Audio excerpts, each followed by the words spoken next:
अस्सलाम वालेकुम, कैसे हैं आप सब। आज मैं आप सबके साथ शेयर करूंगी दानेदार फ़िश कौरमे की रेसिपी।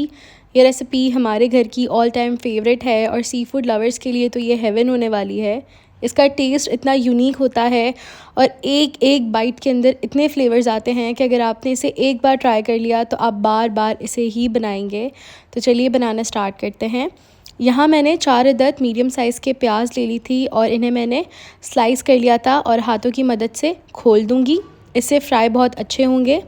अब हम ग्रेवी तैयार करेंगे। तो एक पतीले को मैंने चूल्हे पे चढ़ा दिया है और इसमें शामिल करेंगे 1 कप कुकिंग ऑयल। आप इस रेसिपी को सरसों के तेल में भी बना सकते हैं, इससे जायका और डबल आता है। अब जो हमने प्याज खोल के रखे थे वो इसमें शामिल कर देंगे और इन्हें मीडियम टू लो फ्लेम पे गोल्डन ब्राउन होने तक फ्राई करेंगे। जब तक प्याज गोल्डन ब्राउन हो रहे हैं, यहाँ पर मैंने 1 केजी सुरमई मछली ले ली थी। इसे साफ़ करवा लिया था और इस पर मैंने नमक चढ़ा दिया था और फिर इसे वॉश कर लिया था। तो नमक इसमें अभी ऐड नहीं कर रही हूँ, लेकिन अगर आप नमक से वॉश नहीं करते तो आप स्टेज पे 1 टीस्पून हल्दी, 1 टीस्पून लाल मिर्चों का पाउडर और 1 टीस्पून ही नमक ऐड कर सकते हैं। क्योंकि मैंने नमक पहले चढ़ा दिया था, इसीलिए अब मैं नमक नहीं ऐड कर रही हूँ। मैं बस इन 2 मसालों से ही फ़िश को अच्छे से कोट करूँगी और कोट करने के बाद इसे मैं मैरिनेट कर दूँगी फॉर 30 मिनट्स, ताकि इसका जो मसाला है वो अच्छे से इसके ऊपर लग जाए।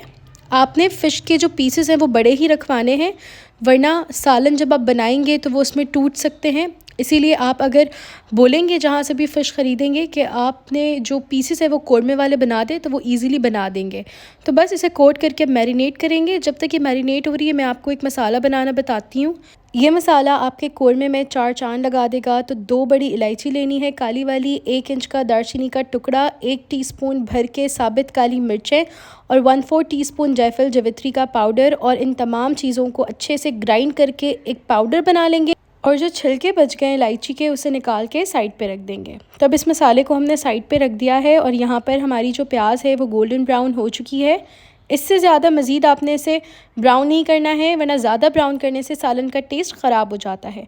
अब प्याज निकाल के साइड पे रख देंगे इसे।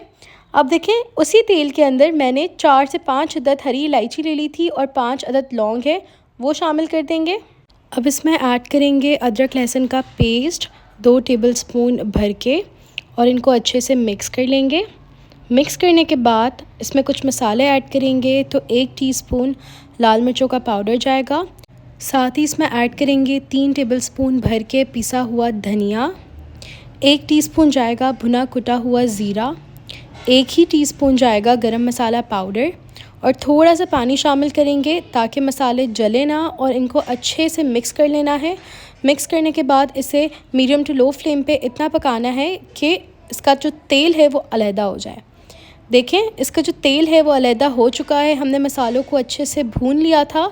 अब आपने इसमें शामिल करना है दही। तो यहाँ मैंने 1 कप दही ले लिया है, वो इसमें शामिल कर देंगे और इसे अच्छी तरह से मिक्स करना है। मेक श्योर जो फ्लेम है वो आपने लो रखनी है और फिर दही ऐड करना है, वरना दही का दाना जो है वो फट जाएगा। तो बस इसे लो फ्लेम पे अच्छे से मिक्स करके जो हमने मसाला तैयार किया था, पीसा था, वो भी इसमें सारा ऐड कर लेंगे और इसमें शामिल करेंगे पानी 1.5 कप।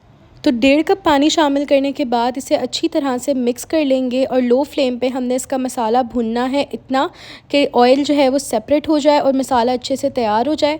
जब तक हमारा मसाला तैयार हो रहा है, हमने जो मैरिनेटेड फ़िश रखी थी वो मीडियम टू लो फ्लेम पे हमने फ्राई कर लेनी है।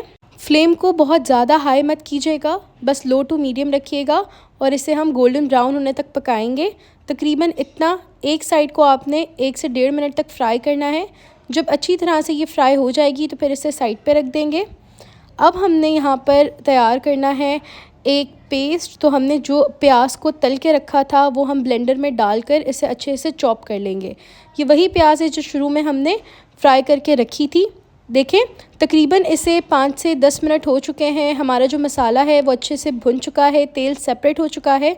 अब जो हमने प्याज पिसी थी वो शामिल कर देंगे और इसे अच्छी तरह से मिक्स कर लेंगे।